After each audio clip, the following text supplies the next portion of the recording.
Em 1959, quando Fidel Castro anunciou ao mundo que sua revolução era comunista, passou a ser apoiado por Moscou. Com isso, a União Soviética iniciou uma campanha para dominar com a ideologia marxista a América Latina, onde os partidos comunistas formariam grupos de guerrilha armada com dinheiro soviético, repassado por Cuba. No Brasil, foram criadas 29 organizações guerrilheiras, onde Fidel Castro vislumbrou expandir sua revolução comunista. Em 1961, o presidente do Brasil, Jânio Quadros, condecorou o guerrilheiro cubano Che Guevara com a Ordem do Cruzeiro do Sul, sem imaginar que 4 meses antes o Partido Comunista Brasileiro acertara com Fidel Castro o envio de jovens brasileiros para o treinamento de guerrilha em Cuba, com a finalidade de preparar quadros revolucionários que desencadeariam a luta armada no Brasil. As ações armadas já existiam antes de 1964 no governo de João Goulart, através das Ligas Camponesas de Francisco Julião e do Grupo dos 11 de Leonel Brizola.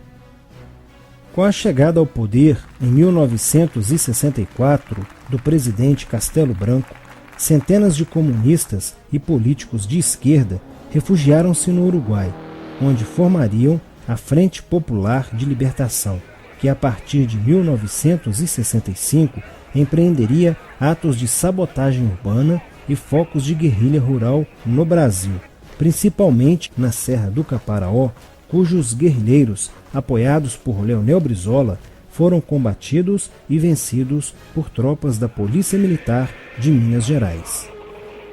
Em 1966, a esquerda brasileira, decidida a tomar o poder à força e em curto prazo, passou a adotar táticas terroristas como as que foram usadas pelo grupo guerrilheiro Ação Popular, que ao explodir uma bomba no saguão do Aeroporto Internacional de Guararapes, em Recife, matou o jornalista Edson Regis de Carvalho e o almirante Nelson Gomes Fernandes. A influência da Revolução Cubana passou a servir de modelo para muitos revolucionários como Carlos Marighella, do PCB, que em 1967 viajou a Cuba e participou de um evento sobre a propagação da luta armada no território brasileiro. De volta ao Brasil, em setembro de 1967, Marighella criou a Ação Libertadora Nacional, ALN, e começou a recrutar jovens brasileiros entre os estudantes que, depois de preparados ideologicamente, foram enviados a Cuba. Em 1968, com a chegada ao Brasil do primeiro contingente da ALN de guerrilheiros formados em Cuba, entrou em cena Carlos Lamarca, capitão do Exército e militante da Vanguarda Popular Revolucionária, VPR, que se uniu a Marighella e em janeiro de 1969 explodiu 50 quilos de dinamite no QG do 2º Exército, matando na explosão o soldado do Exército Mário Cosel Filho e ferindo 6 militares. E ainda, na cidade de São Paulo, os guerrilheiros avançaram com um veículo roubado e abordaram o capitão Chandler, do Exército dos Estados Unidos, que se encontrava no interior de um automóvel quando saía de sua residência. Chandler foi morto por uma rajada de metralhadora em frente da esposa e do filho de 9 anos. O Comando de Libertação Nacional, Colina, criado em Belo Horizonte no ano de 1968, executou na capital mineira vários assaltos a agências bancárias e atentados à bomba. Os guerrilheiros se reuniam durante as sessões de cinema no Cine Caiaca, localizado na área central de Belo Horizonte, para planejarem as ações de terror e guerrilha. A situação estava ficando caótica no país. Os guerrilheiros praticavam atentados à bomba nas grandes cidades, matando e ferindo vários inocentes, aumentando a insegurança e o medo da população, que passou a exigir ações imediatas do governo brasileiro para acabar com a violência praticada pela guerrilha.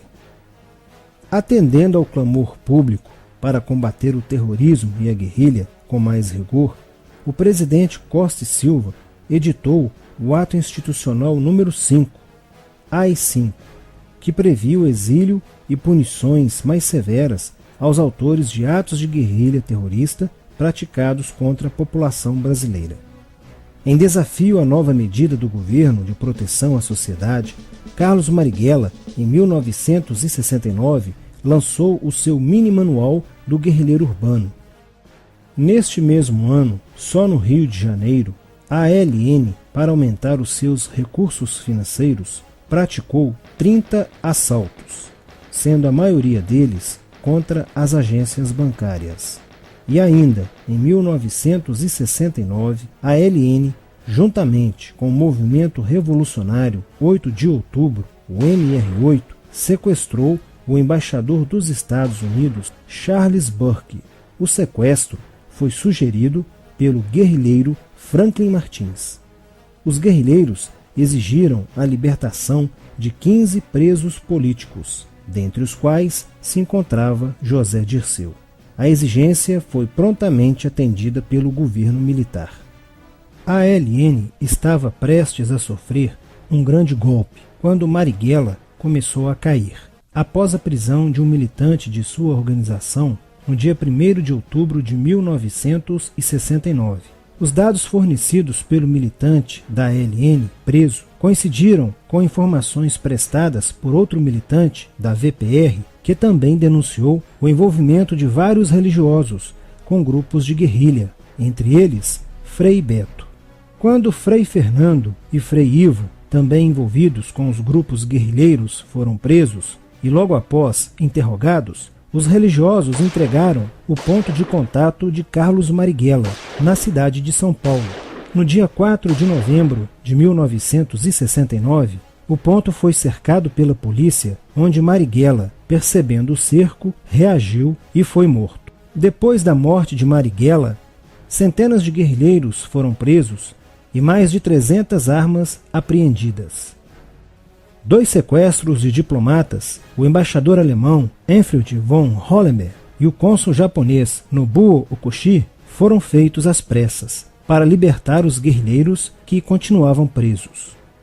Inspirados no marxismo cultural, vários militantes da esquerda brasileira iniciaram a estruturação de uma organização que se infiltrou nas faculdades brasileiras, bem como no meio artístico e cultural, e principalmente nas edições de jornais, setores estes com grande poder de influência sobre a formação da opinião popular.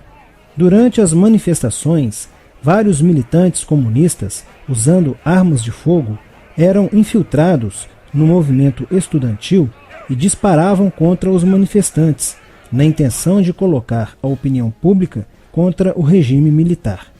Com a morte de Marighella, Lamarca havia assumido a posição de líder mítico, que sustentava a esperança na vitória comunista.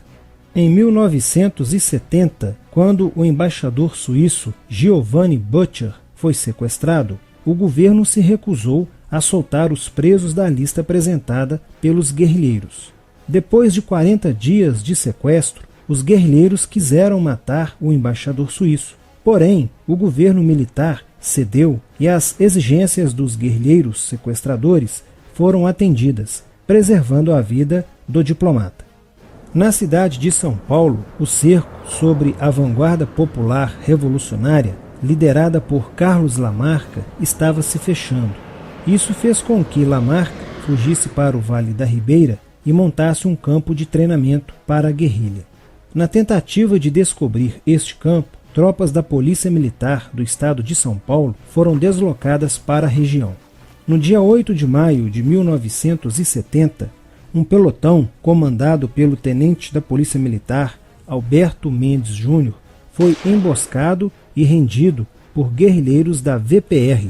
O tenente Mendes foi feito refém e obrigado a seguir com os guerrilheiros na direção de 7 Barras.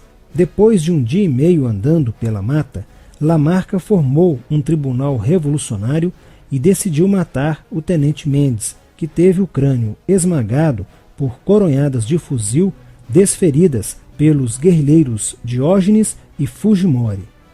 Apesar do cerco, Lamarca conseguiu escapar e em 1971 chegou ao sertão da Bahia. Depoimentos de guerrilheiros presos em Salvador levaram o exército ao esconderijo de Lamarca, que, estando armado de metralhadora, reagiu à prisão e foi morto. Após a morte de Lamarca, o número de militantes presos era bem maior que o número de guerrilheiros em ação no Brasil. Os guerrilheiros, percebendo que o cerco estava se fechando, passaram a sequestrar aviões comerciais e obrigar o piloto a desviar para outro país, onde pudessem se exilar. 4 desses aviões foram desviados para Cuba. Os guerrilheiros comunistas estavam perdendo a guerra. Os militantes que abandonavam as armas eram acusados de traição nos tribunais vermelhos e executados pelos próprios companheiros, em atos de justiçamento. Já no início de 1971, o PCdoB conduzia o trabalho de campo na região do Araguaia, na divisa entre os estados de Goiás, Pará e Maranhão, com a missão de implantar um núcleo guerrilheiro que tinha por objetivo fomentar uma revolução socialista, onde centenas de guerrilheiros já haviam se estabelecido há pelo menos 6 anos.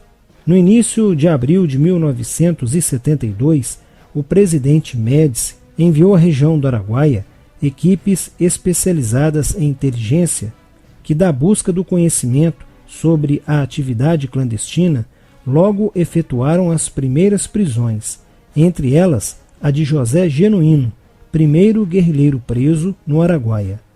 Logo após, o exército sofreu as suas primeiras baixas, ao ter um grupamento emboscado por elementos liderados por Oswaldo Orlando da Costa, conhecido por Oswaldão. Isso fez com que o exército passasse a empregar tropas convencionais que cercaram toda a região do Araguaia. Com a derrota cada vez mais próxima e com o total abandono logístico do PCdoB, ao qual os guerrilheiros foram relegados, sem armas, comida e remédios, vários militantes da guerrilha, encurralados, quiseram se entregar, mas foram mortos pelos próprios companheiros em atos de justiçamento. Após a morte de Oswaldão e o desmantelamento do comando militar da guerrilha, o cerco do exército se fechou sobre os rebeldes e vários guerrilheiros foram presos.